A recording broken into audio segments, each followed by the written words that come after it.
Let's get the reaction then from AMCU. We now speak to the General Secretary of the Association of Mine Workers and Construction Union, Jeff Mphahlele. Jeff, good morning. Thank you so much for making time for us. As you just heard there from Luvuani around the situation, he speaks about 40 individuals that have been holding the mine workers hostage. Do you know who these individuals are? No, we are not aware of the situation, and he himself cannot point out those individuals. We are not aware. We all depend on management, what management is saying, but also what is very questionable. Management has never been underground as well. So how do they gather such information if the members that are conducting these hostages are AMCU members? I don't think that they will provide such an information. So it's questionable. Yeah, perhaps maybe the ones who resurfaced, they said around 107 individuals resurfaced overnight, and they were speaking about the near-death experience underground. And I remember when you and I were speaking on Monday, you called it a sit-in, but now these workers are saying that it was a hostage situation. I cannot what to call. If you remember that NUM is claiming that it's got members there, and then we are also claiming that it's got members there.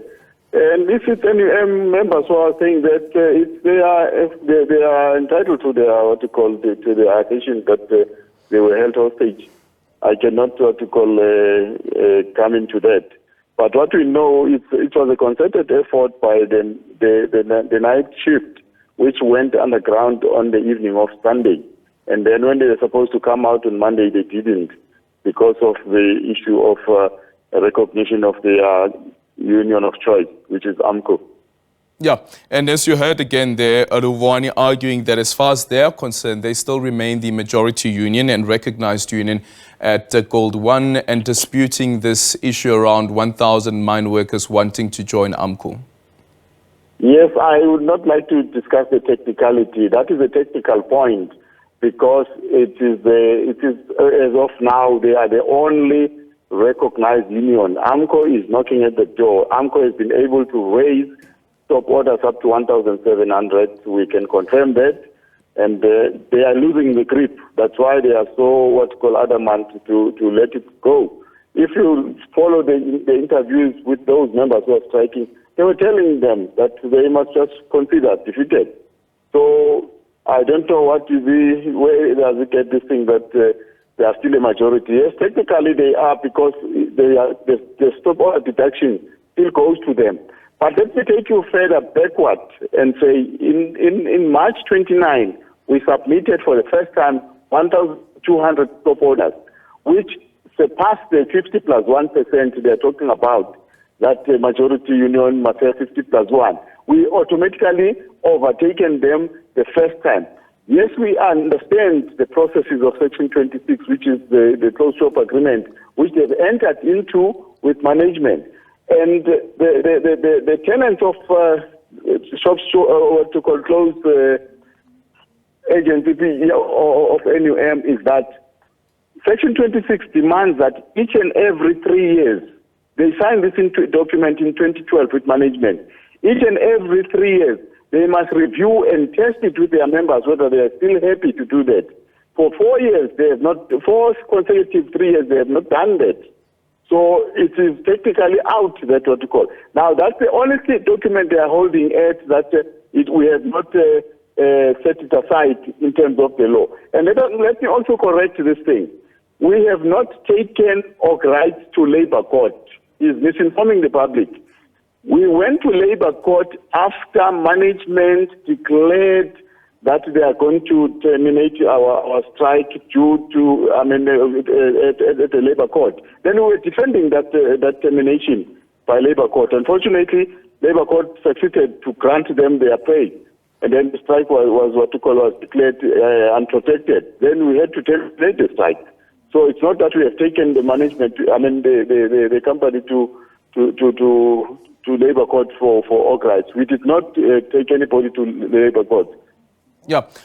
Do you have any intentions then of doing that to ensure that there's accountability? But earlier on, we were speaking to mining analyst David van Wyk, and he argues that if indeed there are more members that have joined AMCU and AMCU could possibly become the majority union and recognized union at Gold One, that then means that the labor relations manager at Gold One must be fired.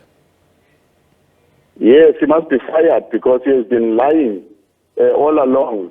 He received those stop orders. They say 1,700 stop orders were submitted to the HR department, of which the legal department of the company also had privy to those. Is privy to those stop orders.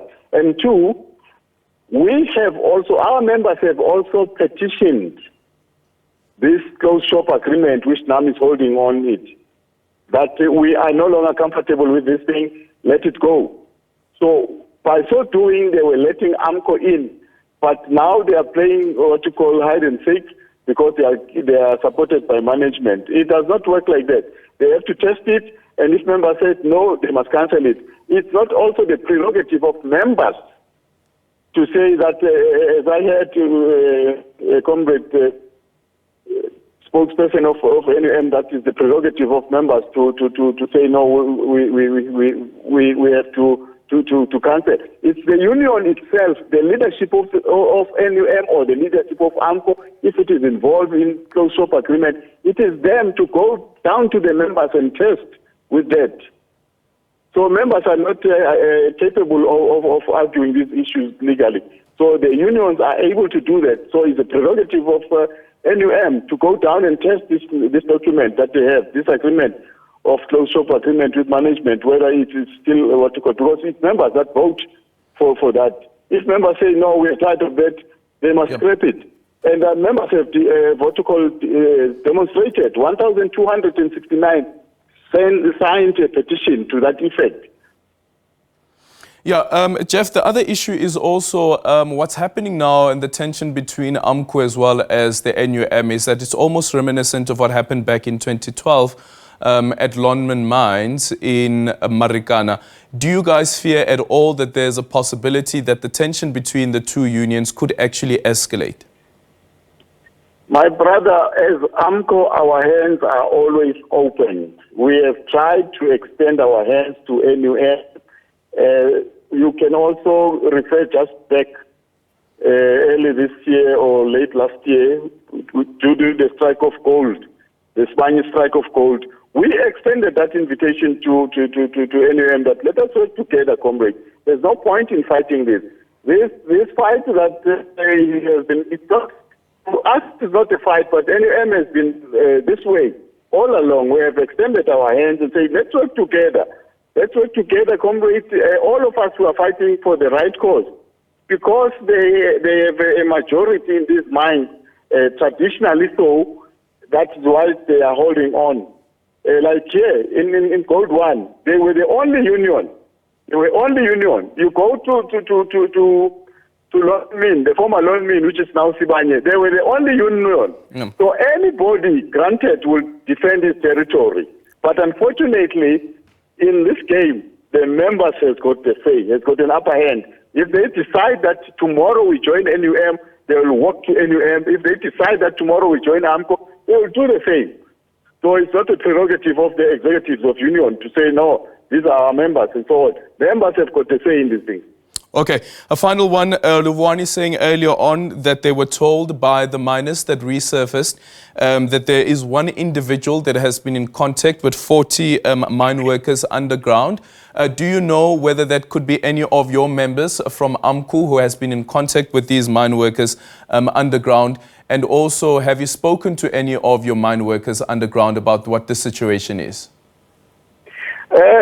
In any given situation, particularly of a strike like this, you would have link. NUM cannot claim that they were not communicating with their members if they have any members underground. They cannot claim that they were not communicating.